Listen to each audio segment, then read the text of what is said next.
Welcome to the Functional and Integrative Medicine Podcast. This podcast is all about exploring root cause medicine, showcasing the power of this approach, and inspiring other MDs and DOs to follow this incredible path. I'm your host, Ginger Allen, and founder of Your Medical Liaison, a medical marketing agency working with MDs and DOs since 2012. My passion for root cause medicine and physician advocacy drives me to help MDs and DOs who have incorporated functional and integrative medicine into their practices. So let's dive in. Welcome to the podcast. Today, I'm excited to introduce a true trailblazer in the world of functional and integrative medicine, Dr. Christopher Coller. With over 13 years of experience as a board-certified osteopathic family physician, Dr. Coller has dedicated his career to helping patients achieve optimal health and wellness.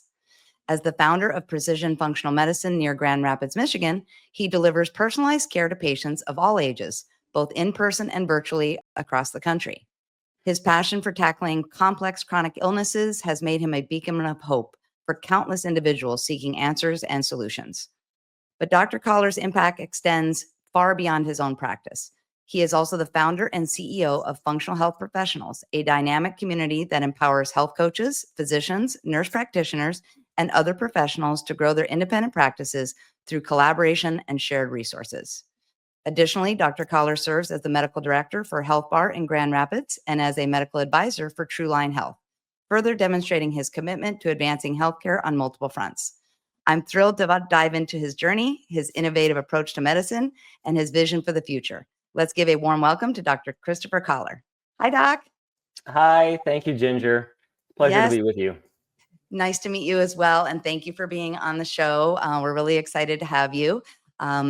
As you may or may not know, I am really passionate about focusing the functional and integrative medicine for MDs and DOs specifically. I know there's a lot of people out there practicing functional medicine, but I've been working with MDs and DOs since 2012, and my husband's also a physician. So I love that you guys are going back and taking this additional credentialing, fellowships, training. It really shows your commitment to the whole person. So with that all said, I'm going to go ahead and dive right into our first question for you. And that first question is, if you can tell us a little bit about your professional background and what led you to the world of functional and integrative medicine. Absolutely.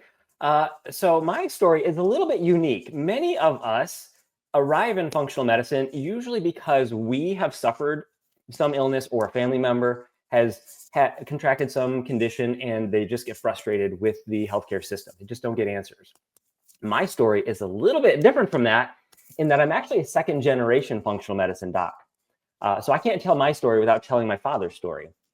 So when I was growing up, in the 80s, if I can say that, my dad, he had been part of the traditional medical world, but he early on kind of realized that there's something wrong here.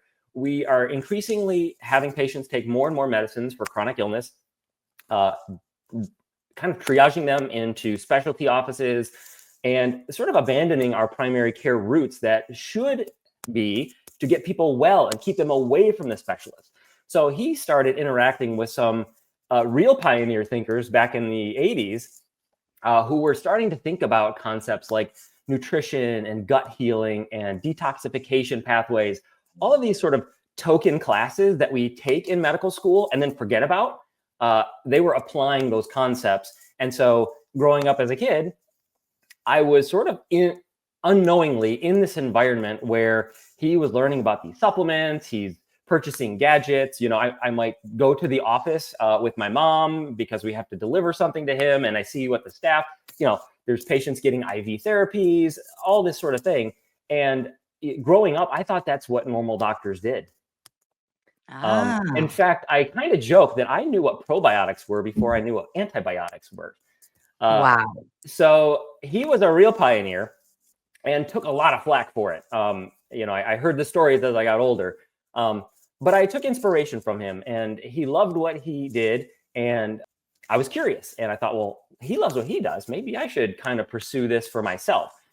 So I continued to, do the parent shadow days at the office. It was kind of boring, to be honest, like sitting there in an exam room with the patient. But as I got older, I came to appreciate the detective work a lot more. and all the different tools that he had in his tool belt to try to help people become well again. So that was early on. As I got older, I worked at his office as a medical assistant. Basically, the medical assistants taught me to do everything they were doing, and they had a lot of responsibilities, from drawing blood to doing x-rays to running some of these machines like impedance cardiographs, ozone treatments, infrared blood irradiation, like all kinds of different things. And so they taught me to do all those things, talk about food sensitivities and all those.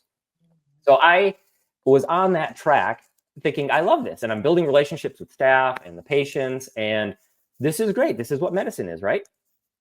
So I applied to medical school, kind of ultimately knowing that I was going to be taking a lengthy detour out of this kind of functional approach into the traditional world. But I thought that's really important. I need to understand healthcare from the hospital system point of view.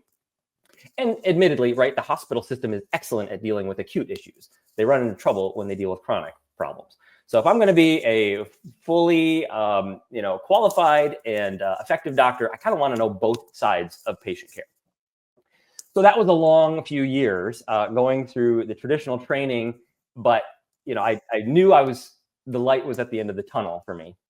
And along the way, by the way, stop me if you have any clarifying questions for me. But no, I love it.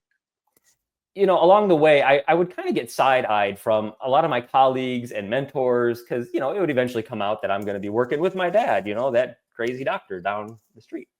But I had kind of been prepared for that, hearing my dad's stories and really seeing that over time, the population, even doctors, were starting to say, maybe we're missing something here. I'm not going to say that out loud, but, I respect Chris. He's a good resident, whatever, we wish him well, right? So anyway, I finished my training, incorporated as many rotations with functionally kind of driven doctors as I could, so that I, had a functional cardiologist perspective on what I was doing, or an endocrinologist or GI doc, whatever. I didn't always have, somebody to go to for that, but as much as I could, I did. Then I graduated and ended up working with my father for a number of years, learned a whole lot more now that I've got a solid medical background. Kind of compressing my life story here a little bit. Worked there, learned a lot, ended up having the opportunity to work at another larger practice that had more, IV therapies, more offerings, more clinicians. We had an acupuncturist and hyperbaric oxygen and PEMF machine. So got exposure to a lot of those sorts of things. Ultimately got married, had kids. And even though my dad and, these other doctors were in the functional medicine space, they were on the verge of burnout. So that happens in both the traditional and the functional medicine world, depending on how you set up your practice. So sure does. And I was kind of on that edge. Plus I just had, a little baby, and I'm working long hours, and they're really complicated cases that you want to do a great job with. So I felt that tension, and around that was 2018 when telemedicine kind of started to percolate up as a future opportunity for doctors. And I thought, hey, I'll cut my overhead down. I'll step out into the telemedicine world. And this was a couple years pre-COVID. So it started to kind of get a feel for telemedicine. Okay, I think this can work, especially with my background as a functional medicine doc. I think this is legit. We can do this for sure. Did that for a little while, and as soon as that was sort of building up, I was invited to join the Parsley Health staff. Familiar with Parsley Health? Mm-mm. Okay. It's a practice based in New York City, and they also have a location in LA. And around 2020, it was right after COVID that kind of hit I was in New York like a week before the city got shut down doing my onboarding. Wow. Which was kind of wild. But anyway, Parsley Health has been, I believe it still is the largest functional medicine practice in the country. For a number of years there, they were recruiting a lot of qualified, excellent functional medicine clinicians to deliver virtual care across the country. So I thought, wow, this is perfect for me. Functional medicine in a group where I'm not just all by myself, and it's telemedicine. So I can still, see my kids playing outside the window if I. That's great. So I had a great experience at Parsley. I was actually able to be a lead physician for a couple years. Gave me the ability or the opportunity to kind of manage and mentor other physicians, nurse practitioners, health coaches, RNs, and be a part of a lot of these administration conversations about protocols and products that we might offer. And that's actually when I found my aha moment. And I said, I love this that I'm doing, because it was a blend of patient care and community building, mentorship, educational, admin stuff. So found my sweet spot, just loved it. The company went through some changes, some restructuring, changed a number of things. And so it seemed like my time there was sadly coming to an end. But I thought, okay, how do I get back to that sweet spot for me?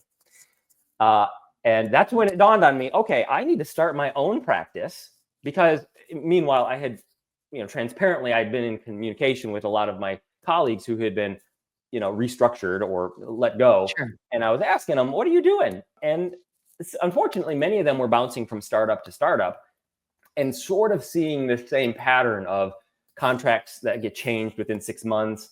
Just an unsettling kind of experience as a clinician, where you are trying to raise your family, you want stability, you want community too. So I saw all these colleagues sort of bouncing around from startups, not getting settled. And I thought, okay, so I can't do that. I'm going to have to start my own practice. But gosh, that sounds scary, lonely, expensive, uh, so the dawning in my mind was, well, what if I do both? What if I start my practice, but then I also start an association of other clinicians who are also building their independent practices, and we just do this together, and we share as many things as we can without any one executive having control over those practices. I love it. So that's how Functional Health Professionals was born. And incidentally, I just celebrated my 1-year anniversary for launching both of those businesses here in January. So congratulations. Yeah, so that's kind of it's a tough and scary leap. And I've helped a lot of startups. I've helped a lot of physicians start their practices, and that first year especially is really tough financially. Yep. And so I give you a lot of credit, and I know how hard it is. So congratulations. Thank you. Yeah. That's amazing. And, we'll do what we can through our directory, as well as, promoting you through all of my channels, to let the people of Michigan and all over the United States know that you are there and you are well qualified. Oh my goodness. You are probably one of the best trained functional medicine doctors I have met to date, only because you've been doing it since you were a kid. I mean, literally, you were doing this when, and I hate to use the word, but, a lot of people would call, people like your dad back then, they would refer to them as quacks, Yep. doctors that were not, really, practicing traditional medicine. And they got a lot of flack for that. Oh, yeah. And, my husband's a DO too. And so, he remembers when DOs even were considered the black sheep. So, Exactly. there's all these stigmas, but, full circle now, we all are kind of, in the same boat. I think most physicians that I meet nowadays have a respect for functional and medicine doctors and integrative medicine doctors, because they know that there's truth to it. And so I think we're getting there. And that's why I launched this podcast, because I want to inspire other MDs and DOs who have been traditionally, trained, that, this is a great way to go and interview doctors like yourself that, can give them some inspiration and experience. So that'll lead into my next question. Are you trained in both functional and integrative, or both? Do you practice both, or you kind of focus on functional? Great question. And some of these terms are hard to nail down. And even just in my experience watching my dad go through this, it was complementary and alternative medicine, then it was integrative medicine, then it was anti-aging medicine, then it was functional. And so, I would say I have had exposure and experience in both functional and integrative medicine, the way that I would probably define them. I think of functional medicine as sort of root cause, probably heavier on testing, specialty tests, gut microbiome, using supplements to try to heal up the digestive lining or improve detox pathways, that sort of thing. Integrative, I think of as being more using other modalities, perhaps like IVs or acupuncture or,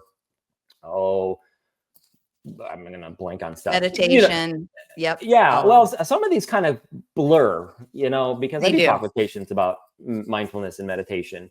So I suppose that I would say with my current practice, starting out, I didn't want to go into extreme debt. And so I've sort of pared it down to what can I do in a small space, leveraging all of these, national labs and companies like Fullscript and Rupa.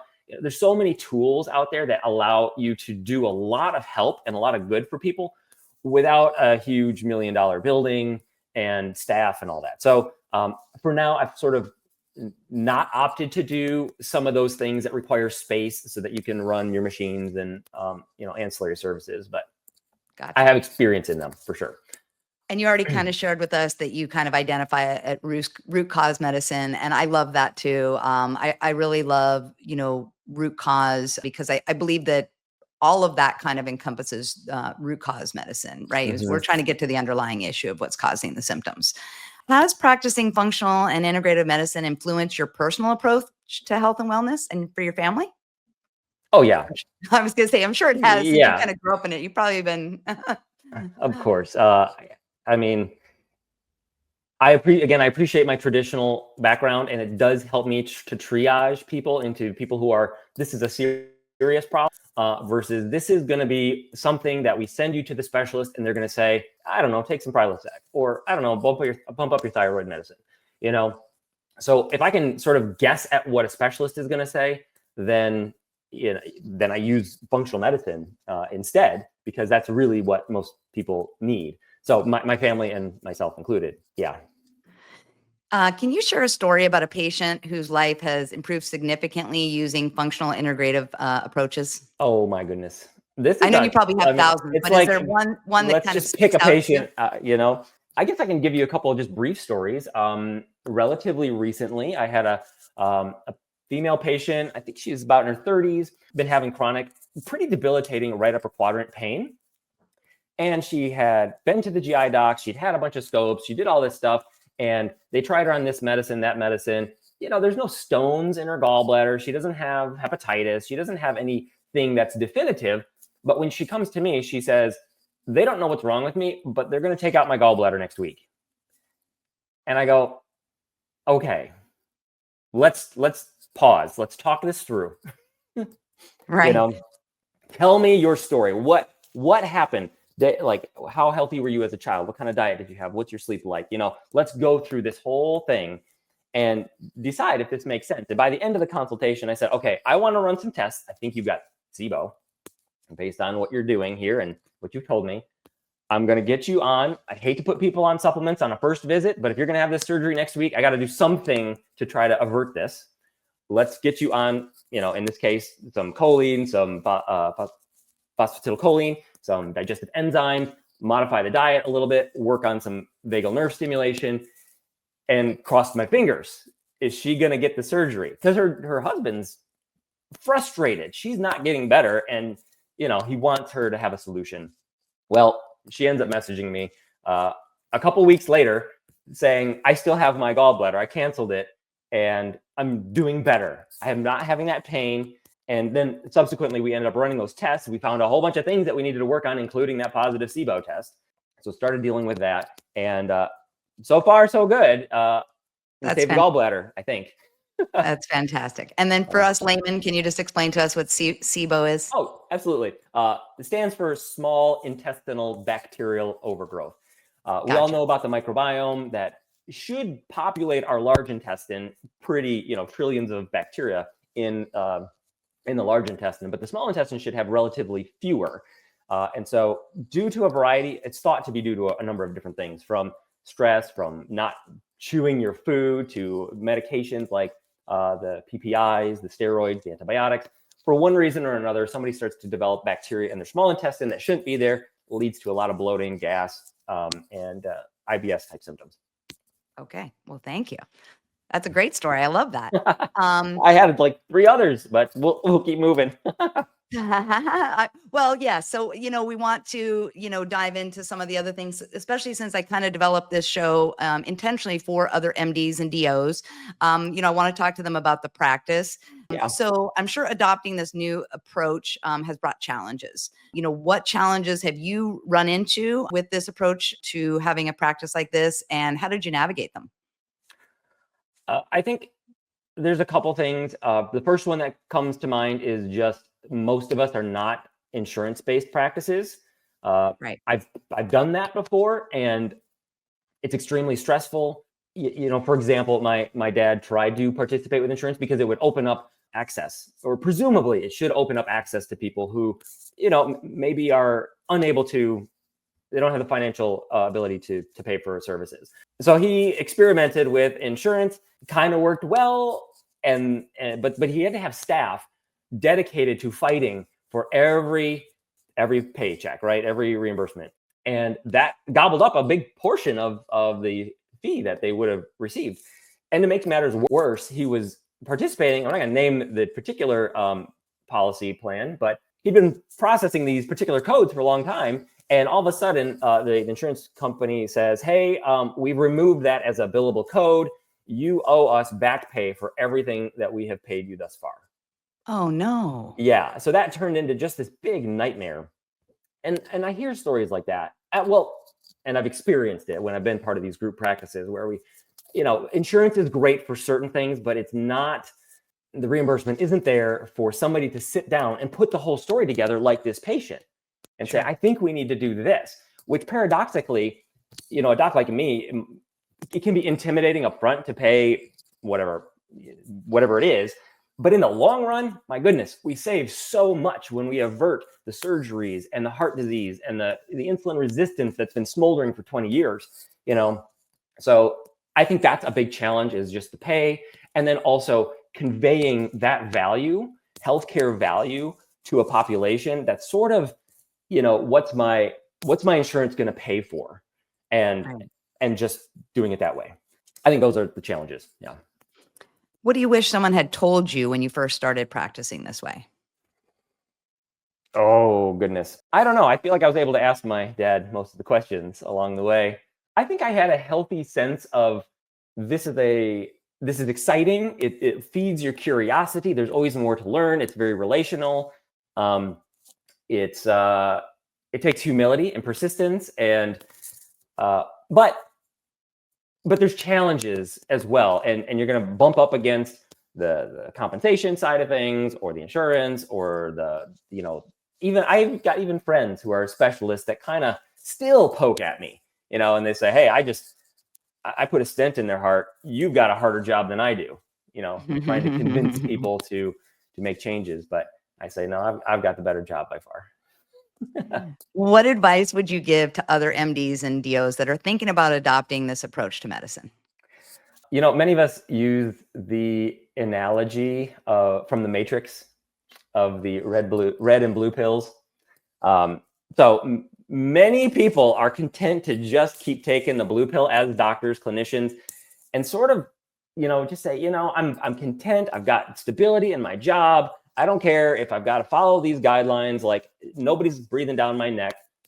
But I think there's a lot of those clinicians, even in my mentors that I saw going through training, who are just getting more and more exhausted. They look terribly unhealthy, and they're going, something's not right here.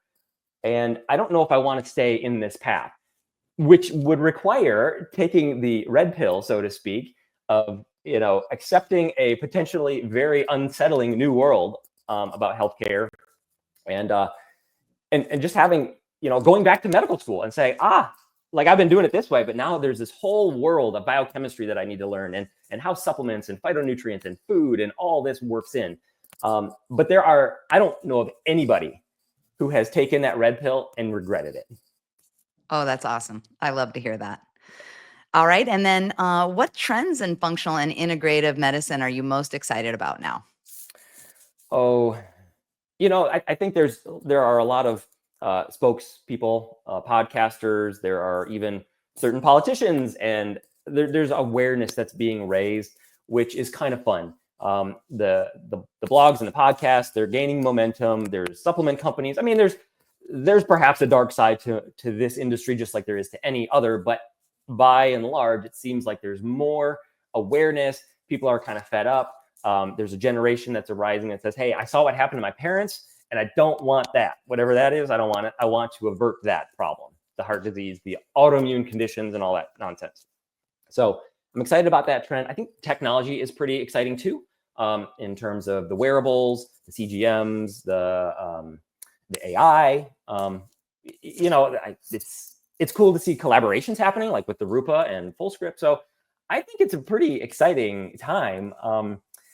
My dad had it way harder, for sure. Oh yeah. Yeah, there's just, and what I love about this is that it's ever evolving, right? So I just saw, a new research study that came out about gut health. So there's so much new research coming out. My sister is a functional health coach and she's really focused on microbiology and mitochondrial health. Yeah. And all of that cool stuff. So there's so many different angles, and it's just never ending. So, no matter what it is that you are passionate about, there's something for you out there to learn. So I just love it. It's just continual learning is what it is. Mm-hmm. Yeah. If there is one message that you want listeners to take away about functional and integrative medicine, what would it be? I think functional and integrative medicine is the medicine we all know that medicine should be. We all have this sense that, oh, if I go to my doctor, I should be looked at globally, holistically. They should talk about my sleep and about my stress and about my nutrition. That's how it should be. When I go to the doctor, it's not that way. So something's off again. So my encouragement is, you will find, if you're a patient and you're struggling with chronic illness, or you're frustrated that you're not being heard, you have to see a functional or integrative medicine doc. I mean, it might not be a perfect fit right off the bat, but the mindset that us doctors bring to our patient care is so different. It's never like, I don't know how to help you, so bye, or I'll just punch you. It's, what is going on here? And you want a detective on your team, somebody that cares about you. So I think every patient should have a functional or integrative medicine doc. I agree with you. And then in closing, Dr. Coller, what is the best way to reach you? Number one, for patients that are looking for a primary care physician to help them, what would be the best way for them to reach you? My website is precisionfunctionalmedicine.com. So, okay. And then for physicians, because I know you have this really cool, tell me the name again of the website that you have for Functional Health Professionals. Oh yeah. Functional Health Professionals. Which is so cool. So that's where physicians are getting together. And I'm going to tell my physicians about that as well. The ones that are working in this same genre as you are, to get on that as well, to collaborate with you as well. Well, thank you so much for taking the time out of your busy practice. Were you going to say something else? Yeah, one last thing for your listeners. I am hosting a free webinar on Tuesday, February 18, from 6:30 to 7:30 p.m. Eastern time. Okay. And if you're interested, it's going to be on heart health. So I'm going to do this along with a health coach that I've got a relationship with. And we're going to tackle heart disease from a functional medicine perspective. So registration, if you're interested, is on my precisionfunctionalmedicine.com website. Okay, sounds great. I'm going to sign up for that. Well, thank you again for taking time out of your busy practice. It's been a pleasure having you on the show. And I look forward to, promoting you and keeping in touch with you, and to you, I'm sure, having a successful practice in the future. Thank you, Ginger. Appreciate it. Thank you.